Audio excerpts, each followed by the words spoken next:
Olá! Hoje o nosso assunto é sobre comentários, nossas percepções, nossas aprendizagens em cima do segundo capítulo do Tantra Suprema Compreensão. Eu estava conversando com o Champak aqui antes da gente começar essa gravação e ele falou: olha, se o Osho não tivesse falado nada, só tivesse falado esse capítulo, já seria muita coisa. E eu concordo. Para mim, esse capítulo aponta algo que é minha espinha dorsal. É isso aí, Champak? Exatamente. Ele, ele pega num ponto assim que, entre várias coisas que eu senti, que me tocou muito, ele fala a respeito da experiência. Num determinado momento, ele comenta assim: não é porque eu estou falando isso, não é porque você está lendo e está achando que isso é uma coisa bonita, isso tem que ser experiência sua. Você tem que trazer para você experimentar, você experienciar em você, para que realmente isso tenha algum sentido, né? Só porque é bonito falar sobre isso, entendeu? É assim, são fica naquele grupo de palavras que você fala, que você fala, mas que legal, é isso mesmo, eu concordo com o Osho, eu penso igual a ele, Ele é o entendeu? cara, né? Ele é o cara, mas se você não traz isso para ser uma experiência sua, Não vale cara, nada. E esse que é o grande, o grande assim, é a grande confusão, né? Que eu acho que quase todos nós passamos. Eu acho que eu passei, você também deve ter passado, né? Da gente achar que o encantamento é o fim da jornada, né? O concordar é o fim da jornada. O repetir é o fim da jornada. Inclusive, interessante, eu estou lendo agora, acho que pela quarta vez, porque a gente tem que comentar, e eu tenho uma sensação que você falou e que um cara me escreveu, né? Um cara que já leu também 3 vezes, que está lendo pela quarta, se não me engano, e que ele está falando a mesma coisa. Parece que é a primeira vez. Sargan, esse livro foi o livro assim que mais foi o primeiro livro que me chocou, que eu parei de ler isso há pouco mais de É. 40 anos atrás. Eu parei que assim ele era forte demais. Depois eu li. Uhum. Olha, deve ter uns 20 anos que eu li a última vez. Ah, E, tá. Então faz tempo. e agora eu lendo, me Uhum. parece assim que eu nunca li. É. Então, assim, vamos falar sobre uma frase que ele comenta ou um tema que ele aponta, fora esse que você falou, que é fundamental, né? A gente distinguir entre sabedoria e conhecimento, né? Essa distinção é básica. Se o cara não tem essa distinção entre conhecimento e sabedoria, ele fica estagnado. O cara tem que saber o que é vivência e o que não é. Se o Uhum. cara não sabe, ele fica naquela, achando que chegou. Isso é o básico mesmo. Mas um ponto assim que para mim me chama muita atenção, eu vou dar uma olhada, acho que eu vou até ler. Eu não sei se está bem textual, mas eu aprecio, eu falei, né, num outro vídeo, que a tradução não está muito redonda, a meu ver, né? Uhum. Mas o cara que traduziu, ele acertou, eu acho, num ponto. Porque o Osho usa muito a palavra awareness. E a tendência dos tradutores, porque eu já fui tradutor, né? Já traduzi quase 50 livros, ou participei de tradução de quase 50 livros do Osho. A tendência é quando a gente ouve a palavra awareness, a gente traduz como consciência. Mas tem a palavra em inglês que é consciousness, que também a gente traduz como consciência. Só que, porque a gente olha no dicionário e a primeira coisa é consciência. Mas ela também tem um sentido de percepção. E para mim é muito mais adequado você traduzir awareness como percepção. E o cara aqui traduziu, não sei se foi cara ou a cara, traduziu como percepção. Então, para Uhum. mim, esse foi um acerto assim incrível. Eu acho que eu não fiz sempre esse acerto, eu fui sacar isso depois. Eu acho que a maioria das vezes eu traduzia como consciência também. Não estou tão certo em relação a isso. Mas olha, veja bem o que o Osho fala aqui e vê se isso se aplica do ponto de vista prático. Se você fica perceptivo, o pensamento simplesmente desaparece. Porque a percepção é uma energia maior do que o pensamento. A percepção é como o fogo para o pensamento. Aí ele faz aquela analogia, a percepção é como a luz e os pensamentos são como a escuridão. Você não precisa brigar contra os pensamentos, basta acender a luz. Isso para mim é a espinha dorsal, sabe? A espinha dorsal da minha vida em termos de meditador, a espinha dorsal da meditação. Né? Você colocar que é aquela relação inversa. Eu sempre falo isso nos meus retiros, os cursos que eu dou. Mas aí ele coloca claramente a relação inversa entre percepção e pensamento. Quanto mais percepção... Aí percepção do quê? A percepção só pode ser da realidade presente, do aqui e agora, do que está acontecendo. Eu não vou ter percepção do passado, não vou ter percepção do futuro. Quanto mais percepção eu tenho da realidade presente, como agora, por exemplo, a gente se mobilizar nesse momento, eu, você e todos, a estarmos perceptivos à realidade do momento presente, seja qual for. Quanto mais isso aumenta, menos pensamentos eu tenho. Quanto mais eu estou em pensamento, menos percepção eu tenho. Essa é a grande chave que simplifica bastante todo o processo da meditação. E aí ele resume, né? Nesse capítulo. Falou tudo. E a percepção, ela é uma chave para uma atitude que muitas vezes a pessoa tem de querer deter o pensamento.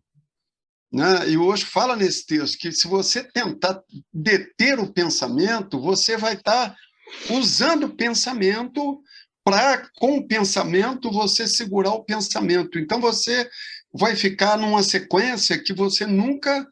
Né? E a percepção, como você disse, na percepção é que o pensamento ele desaparece.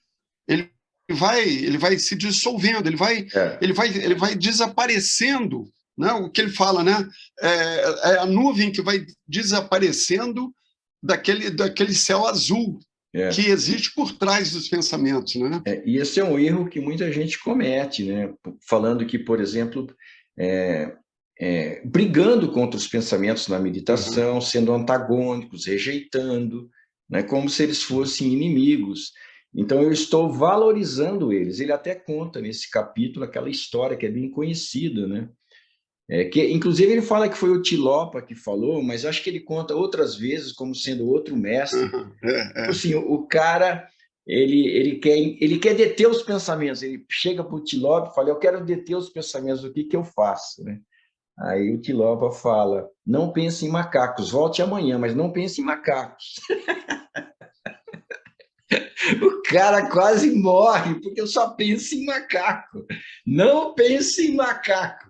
Ele só pensava em macaco, o cara não conseguiu nem dormir. Então, é um exemplo, né, de que o antagonismo contra o pensamento, ele reforça o pensamento. Então, ser indiferente, isso na minha experiência, ser indiferente aos pensamentos é que dissolve. Eu sou indiferente quando eu volto a minha atenção para o que está acontecendo agora, e no caso, percepção do que está acontecendo agora. Essa também é uma chave fundamental. Por exemplo, meditação é não pensar. Você já ouviu isso? Então, se você encana essa, você vai tender a ser antagônico. Pô, se meditação é não pensar... Não, melhor se dizer, meditação é perceber a realidade presente. Fala, não pensar, lascou.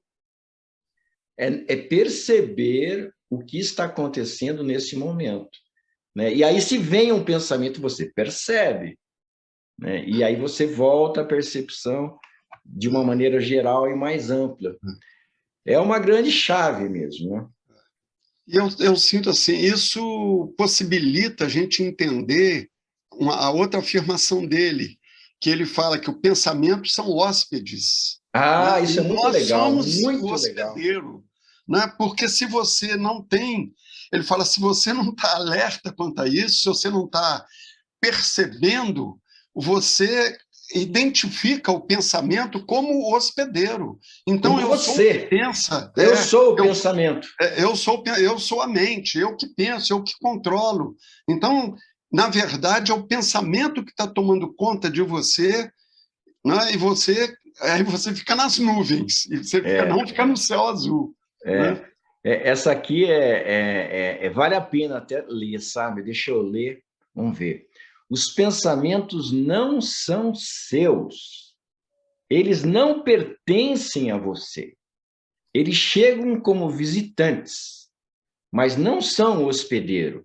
Não se identifique com eles, senão eles se tornam seus senhores. A identificação é a doença. Pô, se a gente coloca isso em prática, né, eu estou tentando colocar, não me identificar, mas é fundamental mesmo. Eu me lembro, acho que eu até comentei, a primeira vez que eu comecei a meditar, comecei a perceber essa desidentificação com os pensamentos. Pô, o meu processo de terapia, que eu era cliente na época, foi muito mais profundo, porque eu não sou isso, então eu posso admitir as minhas besteiras. Eu posso dizer que eu estou errado. Eu posso dizer que o que eu estou pensando é apenas uma distorção da realidade. Eu posso dizer que a minha crença, ela não é baseada nos fatos, porque eu não sou isso, né? Eu sou a consciência, aí fica tudo simples. Não preciso brigar, porque eu tenho essa ideia e você tem outra. Simplesmente ninguém é nada. Você não é aquela ideia, eu não sou aquela ideia. Uhum. Isso é uma maneira de colocar em prática na vida, né? E tem essa, como ele fala, né? Vemos o mundo não como ele é, mas como projetamos, né? Ah, putz. Então, aí, quer dizer, a gente se identifica com um pensamento, que é um pensamento que ele vem de fora, que às vezes ele é decorrente de uma leitura que você fez, ou de alguém que soprou no seu ouvido. Então, aquilo passa a ser, eu penso isso, quer dizer, eu penso isso, sabe? Aí você começa a questionar até onde, né? Porque se o pensamento, aí você toma consciência que o pensamento ele chega em você, mas ele não é o hospedeiro, ele é um hóspede.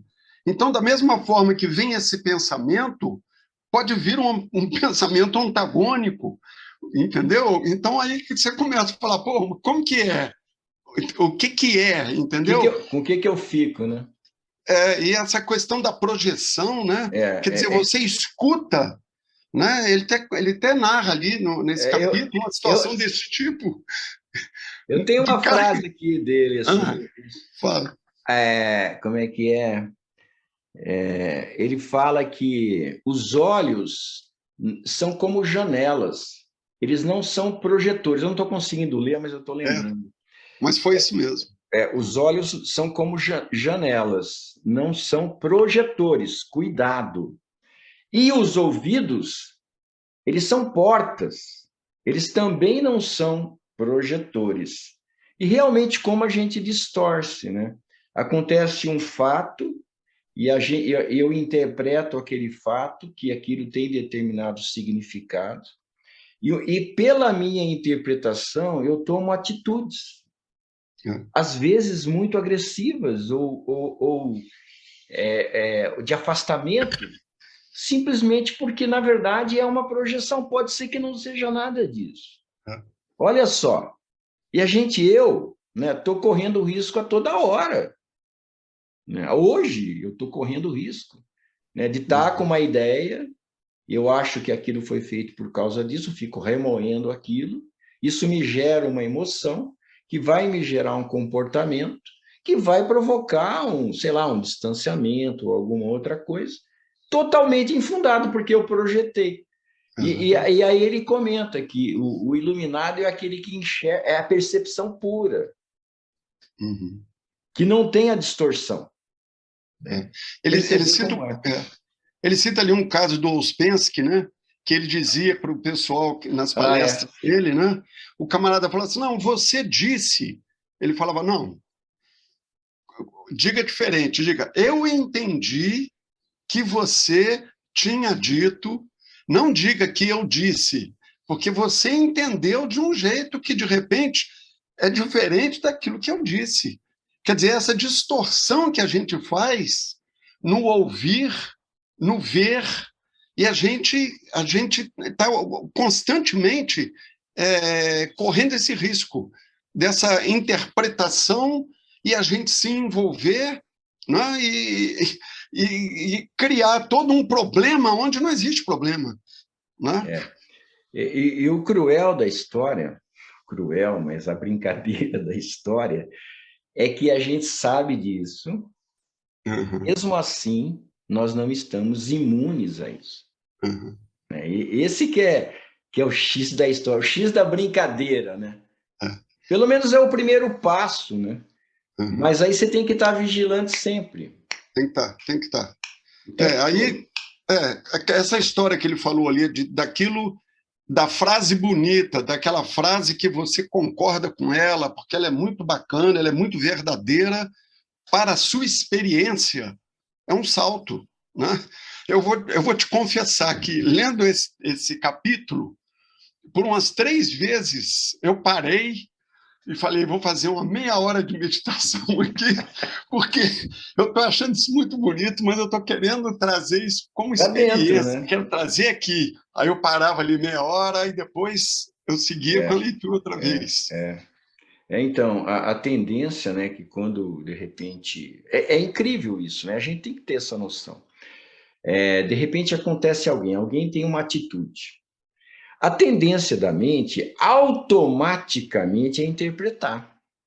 Né? Ela julgar o que é. Só que o ego quer acreditar que a nossa interpretação está certa. Aí você coloca outras alternativas, mas não poderia ser isso. Não poderia ser isso. Você não aceita. É muito difícil eu aceitar, porque a minha interpretação inicial ela tem que ser melhor. Aí que sai as cacas. E quando você está numa situação até de silêncio, entendeu? Que você não está nem julgando as palavras da pessoa, mas você está julgando a atitude da pessoa. A pessoa está do seu lado, em silêncio, e você está assim: o que está passando na cabeça dessa pessoa? Será que ela está sentindo isso? Está sentindo, a cabeça está sendo povoada por questionamentos, sem que a pessoa até fale. Não é? Claro. Então, aí é o convite ao silêncio real, né? O silêncio real, exatamente. O silêncio interno. É o grande, grande, grande, grande, grande, grande desafio e a grande, grande, grande, grande bênção.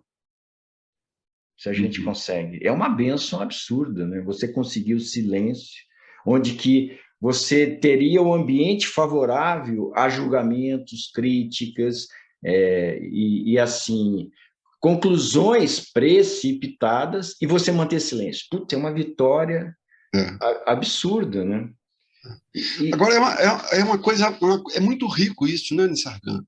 Quando porque a gente tropeça o tempo inteiro na vida, a gente escorrega o tempo todo, e quando a gente se dá conta, a gente fala, poxa, cara, porque isso que você está dizendo, né? É assim, é um bem-estar tão grande, quando a gente se liga nisso, a gente recorda disso, né? E Quando vive isso. a gente se lembra da história dessa quietude, desse silêncio, Real. e poder sair desse julgamento, dessa análise, dessa coisa, e a gente poder estar aqui dentro, estar bem aqui dentro. Cara, isso é uma coisa tão boa, assim, internamente, a gente vive um momento assim tão legal, quando a gente está nesse estado, né? Você está ali, entendeu? É, O que está fora, que está fora, eu estou aqui. Né? e eu sinto assim que o ânimo que eu tenho é perceber que isso vai acontecendo mesmo, né? Uhum. Não é algo assim que está lá para o século que vem, né? Século que vem eu vou conseguir. Daqui a 10 anos eu vou conseguir. Eu sinto que já está chegando. Uhum. Né? E assim, não é sempre, né? Não Uhum. é mesmo, não é mesmo. É. Mas essas pequenas percepções de que o silêncio está criando raízes é motivador, né? Uhum. É motivador pelas consequências que isso traz. A gente motiva, opa, estou no caminho certo. É interessante a gente saber. Esses sinais, para mim, são sinais de que nós estamos no caminho certo. Quando a gente consegue isso, né? Na prática. E isso, assim, é um indicador importante para a gente, né? Se eu tenho essa possibilidade de experimentar isso num determinado momento, então fica aquela memória de que isso é possível em outros momentos. Em outros momentos que Isso, você isso, vive, isso, isso, você isso. fala, cara, é possível.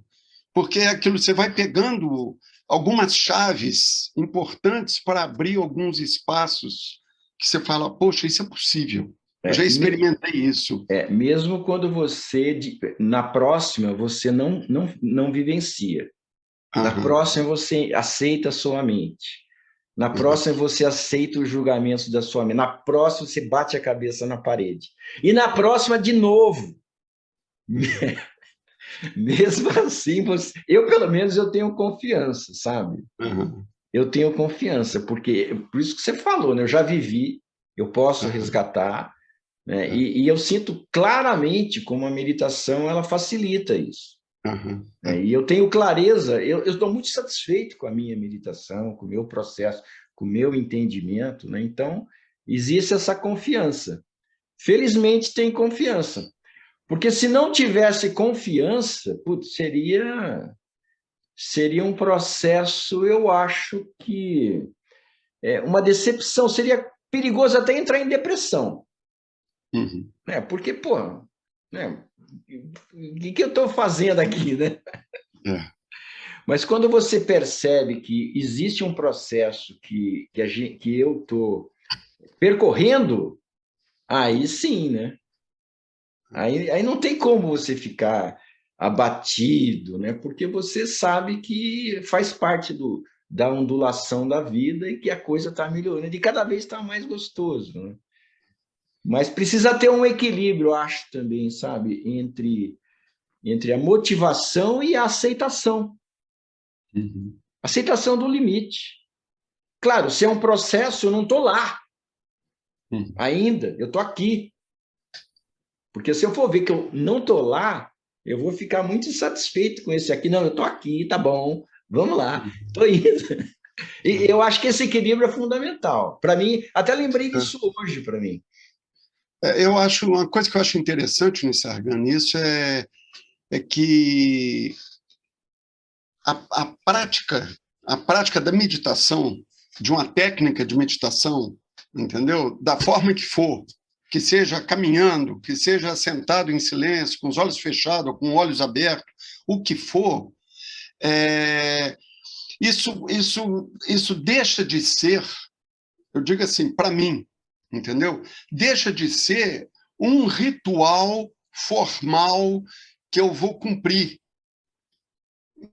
entendeu? Eu estou dizendo isso porque isso já foi, num determinado momento lá atrás, Claro, eu já convivi com uma outras obrigação, né? pessoas.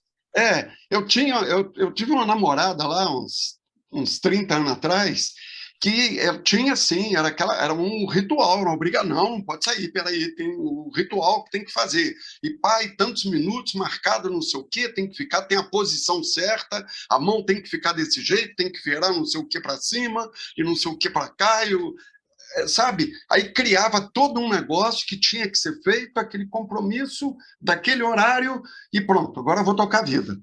Então era assim, era aquele momento sei lá, 10 minutos e o resto do dia. Entendeu? O resto do dia era o resto do dia.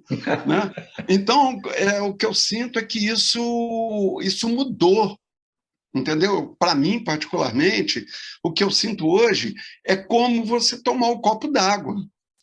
Né? Que você pode tomar um copo d'água, porque o médico falou que você tem que tomar um copo d'água.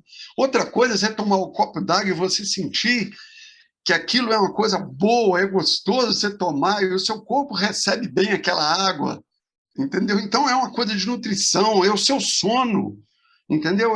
Eu saber que, por exemplo, eu dormi 8 horas, para mim é fantástico. Se eu dormir 7 horas, falta alguma coisa no dia seguinte. Eu posso ir até umas 9, mas também não passo de 10. Então, tem coisas que se incorporam, que você sente e fala assim, isso me faz bem. E Isso. hoje eu sinto que eu sentar, que é o que eu gosto mais de fazer, eu sentar pelo menos ali, marcar 40 minutos sentado, sabe, quieto. Cara, aquilo para mim, aquilo é nutrição. Eu É, sinto como uma coisa boa. e aí tem uma percepção que eu venho falando há uns anos, é que meditação é um lazer, né? Uhum. Não, não é uma obrigação, Exatamente. é um lazer. Enquanto você não sentir a meditação como lazer, é porque eu acho que você ainda não saboreou o que ela é de fato. Porque você ficar na percepção, voltando à frase do Osho, né? Ficar nessa perceptividade e a diminuição dos pensamentos, o bem-estar é natural em função disso. O que tira o bem-estar é esse barulho. Uhum. É incrível você perceber isso. É muito incrível você perceber que quando não existe o tagarelar, o prazer é natural, meu. Não precisa fazer nada. Eu aqui, estou aqui no minha casa, sozinho. Em alguns momentos de silêncio, eu sinto tanto prazer e por nada. Não tem motivo. Nada. É porque eu não estou tagarelando. É muito incrível, né? Tem até o meu nome, né? O meu nome de Sânias é Nandini Sargan. E o sentido é esse: bem-aventurança e a sua natureza. Claro que não é só a minha, né? Mas é interessante a gente perceber, não é que é a sua natureza. A sua natureza é o bem-estar. Sargan, isso que você disse, eu acho muito importante, sabe?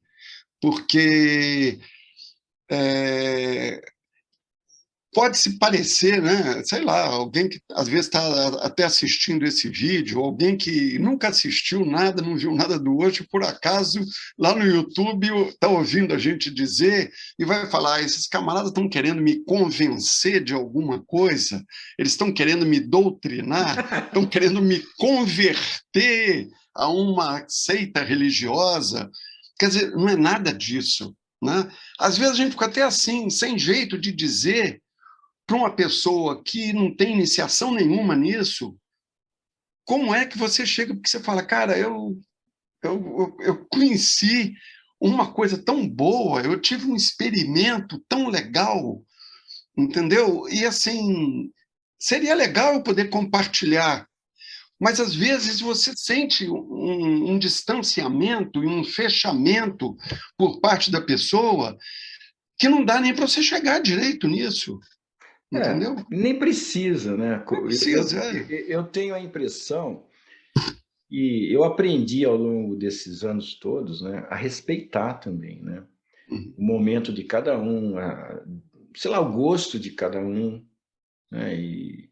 E também, assim, não entrar nesse parafuso, que eu estou certo, ele está errado, né? Tudo é um processo, a vida é um processo. Eu estou satisfeito com o meu processo, talvez ele esteja com o dele, né? Sei lá, talvez um dia a gente se encontre, talvez não, mas sei lá. De qualquer maneira, querer fazer a cabeça dos outros é uma das coisas mais chatas que existe, né? É chato. Eu já fiz bastante. Eu já fiz bastante, Lissarga. Pô. Então você tem que pagar isso, viu? Eu também era insistente. Mas tudo bem. Agora, tem o lado, né, que parece que existe uma... Em algumas pessoas, existe uma sede por isso que nós estamos falando, né? Uhum. Algumas pessoas têm uma sede. E por isso que nós estamos falando, né? Estamos Claro. compartilhando. A gente podia estar batendo um papo aqui sem estar gravando, sem colocar no YouTube, né?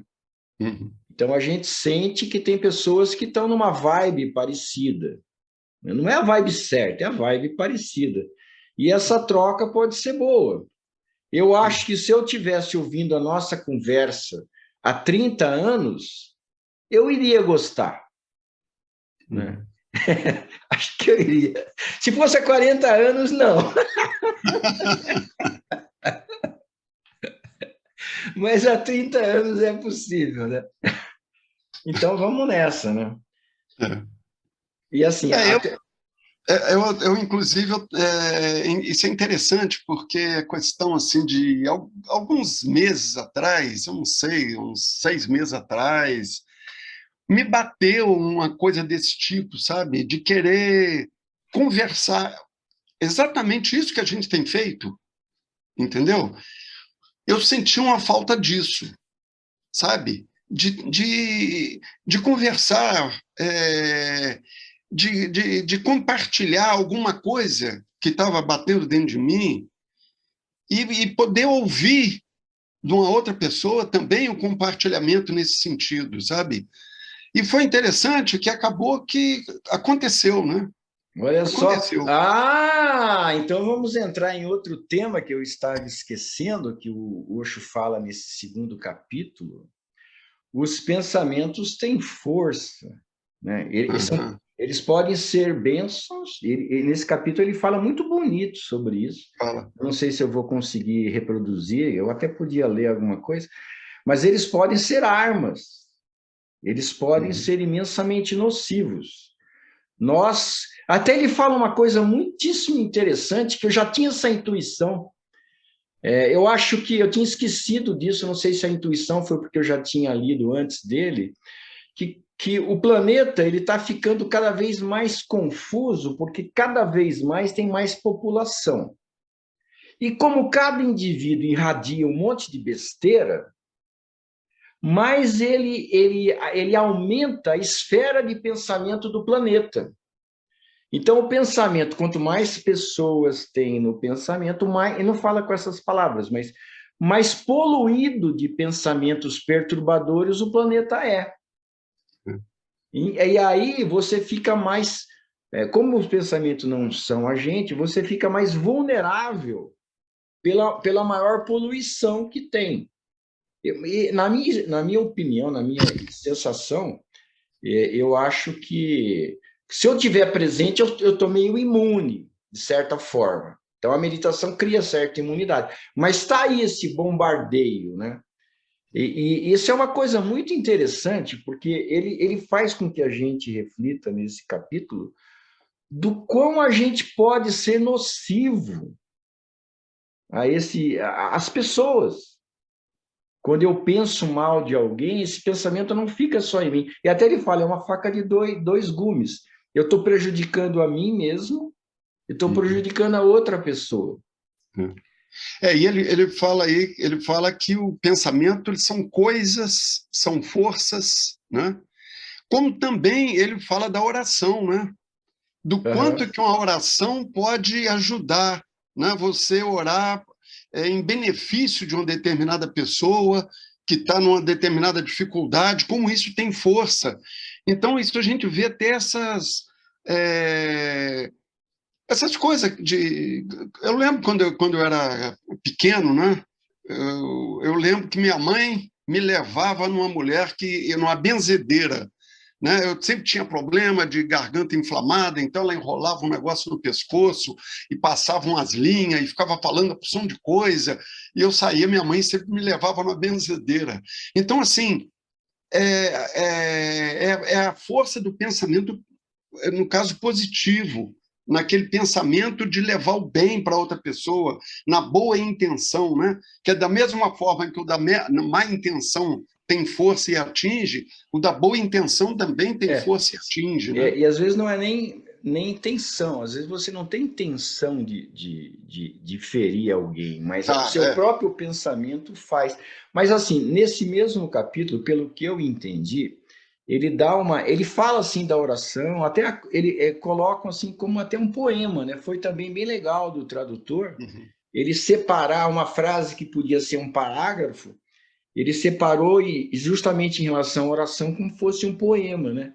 Frase, então houve essa ênfase, sim, mas houve também uma ênfase no silêncio, no não pensar, o poder do não pensar, que para mim me transparece que é mais poderoso, né? O não pensar consequência da percepção, né? Não consequência da briga, né? Não consequência do que eu quis, porque eu briguei contra, não. Quando o não pensar é natural, é consequência da presença, aí o poder dele é muito grande. E aí, até tem uma frase que ele comenta aqui, ó, não pensar nesse sentido, né, de consequência, é uma necessidade absoluta na atual circunstância. Então, assim, eu percebo que esses pensamentos positivos, eles têm o seu valor. Mas a meditação não é isso. Claro, claro. Meditação é algo além.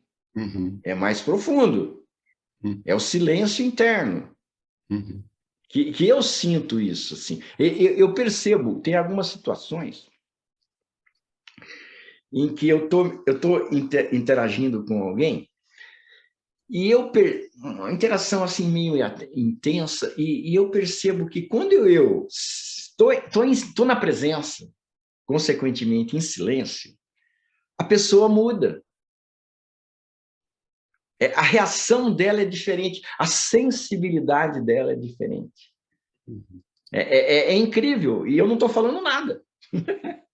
É só quando eu reconheço, opa, eu estou nesse estado, a pessoa não é a mesma. É interessante essa troca. Silêncio, não foi porque eu pensei algo positivo, irradiei algo intencionalmente. E isso é meio que magia branca mesmo, né? Tem uma hora que ele fala de magia branca e negra, acho que não foi nesse capítulo, não, né? Não, nesse capítulo ele faz referência. Fala? Ele fala tá. nesse capítulo.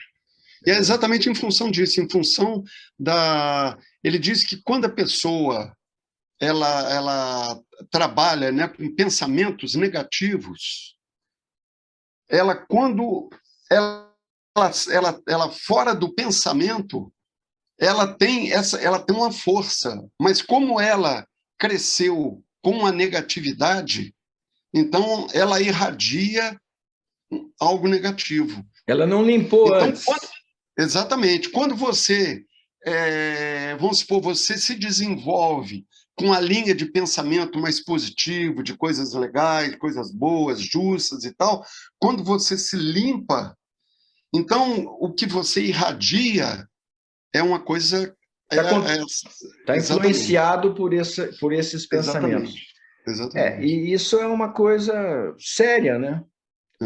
Porque, de repente, você coloca meditação para pessoas que vivem em torno de ambição, violência, agressividade, egoísmo, e a pessoa consegue entrar em meditação, consegue entrar nesse silêncio, nessa percepção, pode ser uma força perigosa, né? São algumas questões que não nesse capítulo, mas em outro lugar, o Osho fala que, assim, a ciência vai chegar no ponto que vai entender essas ligações telepáticas, né? Essas questões que aí ele cita nisso aí, né? De você estar pensando numa pessoa e a pessoa bate na sua porta, vem te visitar. Então, ele coloca a força do pensamento no estudo, ele fala, a ciência ainda não domina isso. Mas não é nesse capítulo que ele fala, eu já li isso em outro lugar, né?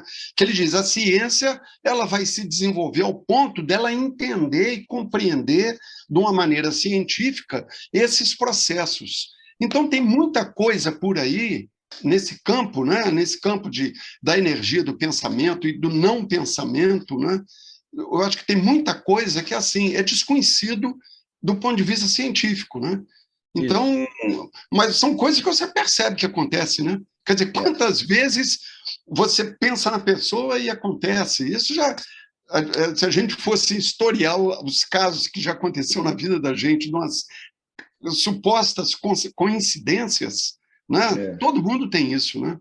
Agora, isso me leva a uma preocupação mesmo, né? Porque houve assim, eu li isso também, acho que foi dele, e eu sinto que tem a ver o fato de que antes de você entregar o tesouro da meditação, você precisa limpar algumas coisas, que é justamente isso, né?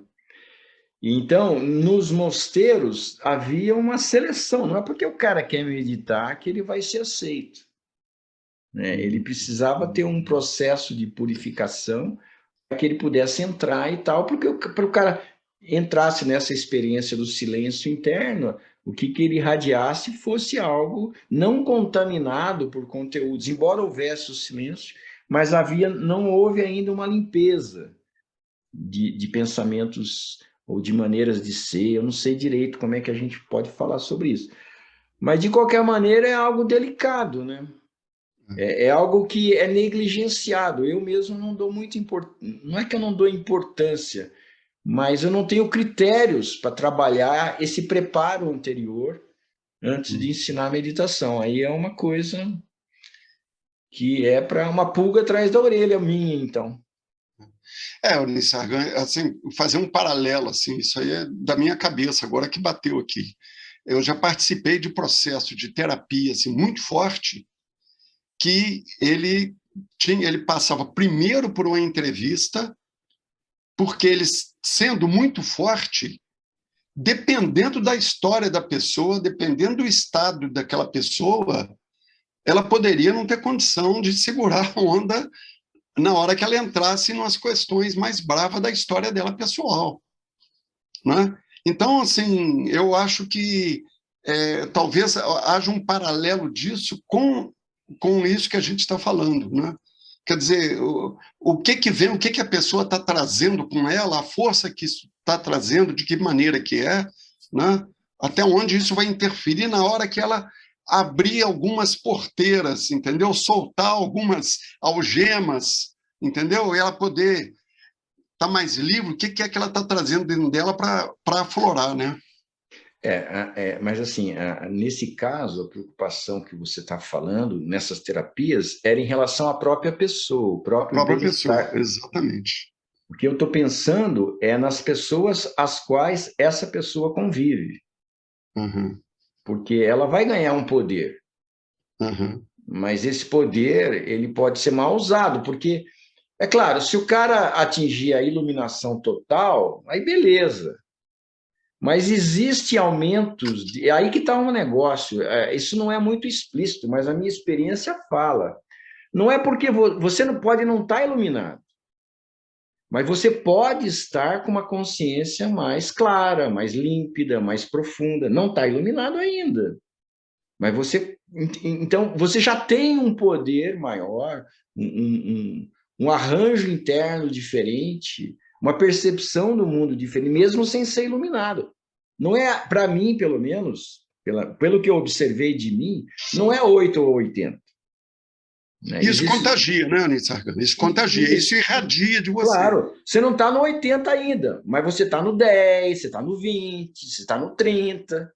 Quanto mais perto do 80, mais impacto você tem. Você não chegou no 80 ainda. Talvez no 80 você limpa tudo mesmo, né? Mas então é algo aí. Vamos sentir mais. Uhum.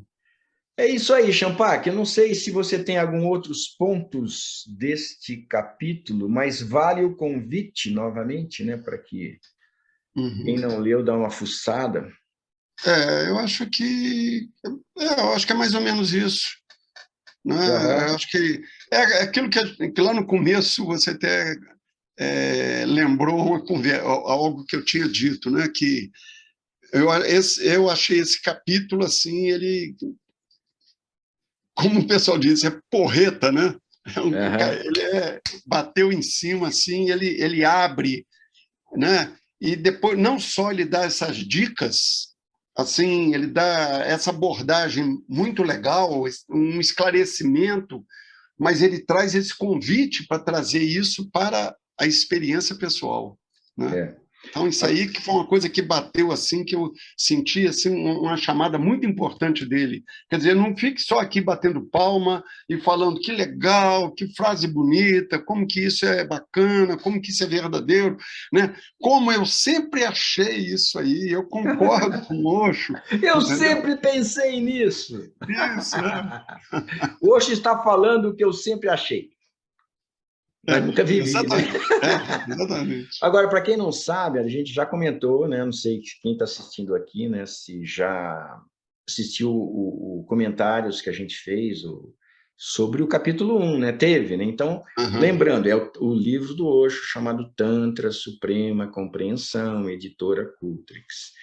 Eu quero reforçar, falar uma coisinha aqui que eu percebi que escapou. De certa forma, a gente já falou, mas olha uma frase dele. Quando ele estava falando naquela coisa de que pensamentos não são seus, eles são visitantes, você é o hospedeiro, etc. e tal, a única coisa duradoura, quer dizer, a única coisa permanente, né, é o próprio fenômeno de estar consciente. Para mim, isso também é uma chave. A única coisa permanente e duradoura é o próprio fenômeno de estar consciente. Ao mesmo tempo que ele fala, não se identifique com os pensamentos, ele está convidando a gente a saborear essa possibilidade. Nós, em essência, somos o próprio fenômeno de estarmos conscientes ou perceptivos, né? E esse eu sinto que é o cultivo da meditação, né? A gente vivenciar isso, Isso identificar-se com é o isso. ir além da mente, né? Ir além dos pensamentos, do fluxo de pensamento e essa conexão com aquilo que você é originalmente, né? E assim, é interessante, né? Quando a gente vê o pessoal conversar, muitas vezes o pessoal troca a palavra mente por consciência, como se fosse sinônimo. É muito comum isso, né? E aí eu tenho que corrigir. Se eu estou coordenando um retiro de meditação, eu me sinto na obrigação de corrigir. Se eu estiver no dia a dia, eu não tenho nenhuma obrigação e nem seria até invasivo. Mas na posição de professor, eu falo, não, isso não é mente, isso é consciência. Ou o contrário. Porque tem que esclarecer. Elas são não só diferentes, mas elas quase que são, se for olhar conforme a gente olha, elas são até antagônicas, né? A mente com a consciência. Porque quando você está muito na mente, você está menos consciente. É aquela história. Quanto mais percepção você tem da realidade presente, menos pensamento você tem e assim vai, né? Então, a pessoa tem que ter clareza sobre isso. Porque se ela não tiver, ela vai patinar. O que hoje fala, é como ele fala assim, a mente, na verdade, ela seria um somatório de pensamentos, né? Isso ele Fluxo de fala bem pensamentos. claramente. Né? Ele fala igual da multidão, ele dá um exemplo, né? Ele fala, a multidão em si não existe, existem os indivíduos que compõem a multidão. Eles juntos você fala de multidão, mas se você tirar os indivíduos um a um, a multidão acaba. Então ele fala que a mente é a mesma coisa, é uma multidão de pensamentos. Se pela percepção você vai dissolvendo e vai acabando os pensamentos, o que ficou da mente? Ficou um vazio. Ela some. Ela some. Aí fica só a consciência. Por isso que não existe mente silenciosa, porque enquanto existe mente, não há silêncio. Exatamente. Mas é isso. Então tá. Inspiração para todos nós, né? Para mim, para você, espero que para quem esteja ouvindo, né? Nós não somos os pensamentos, talvez a gente seja mesmo o fenômeno de estar consciente. A questão da separação, né, entre pensamento e percepção são dicas, né, a serem vividas, né? E acho que é legal que isso se torne da mesma forma que a gente pega esse toque importante do Osho para isso se transformar em experiência, fica esse convite para todo mundo também, para transformar isso em experiência, né? Fazer o experimento, cada qual buscar a sua meditação, do seu jeito, e ter essas experiências, né? A respeito de mente, pensamento, a percepção, o estado de consciência, tudo isso, né? Eu acho que é isso. Tá bom. É isso aí. Beleza. Até mais, Falou. pessoal. Até a Até uma próxima. próxima.